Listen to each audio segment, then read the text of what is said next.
With a question, can what happened in New Jersey happen here? Rhode Island uses the same registry software, blamed for registering 6,600 non-citizens to vote in New Jersey and for allowing 400 to do just that. Are we secure enough? Hello again, everybody. I'm Gene Valicenti. Good to have you with us. I'm Patrice Wood. Local GOP leaders tell NBC 10 that they're now calling for a full audit of the Rhode Island voter rolls. NBC 10 political reporter Brian Crandall is here with the controversy. Brian? Well, Patrice, news broke earlier this week of the mistake in New Jersey that actually happened a few years ago, a problem with the DMV system there that allowed non-citizens to register and vote. Rhode Island again using the same system, and now Republicans want a closer look under the hood here.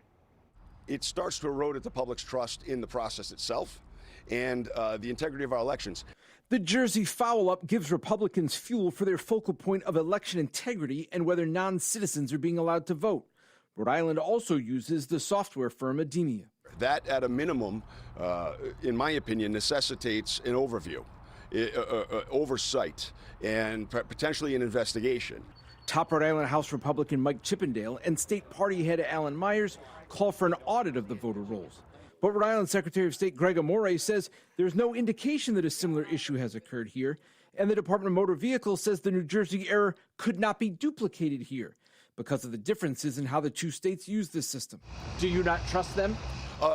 Why would I? I mean, honestly, why would I trust anyone at this point, Brian?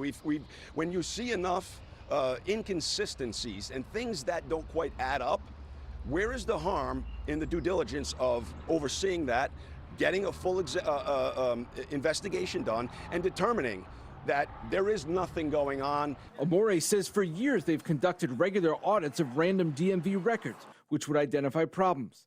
The DMV says the audits have never identified a case of a non-citizen registered to vote. But Amore has now requested a complete system review with the DMV, along with a meeting with the DMV and Ademia.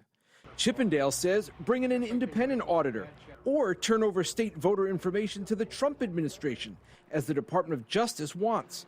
Amore is locked in a court fight with the feds after he refused to hand over voter data last year. What about concerns from critics who think Trump's feds have bad intentions? It's the perfect opportunity to shut those people up.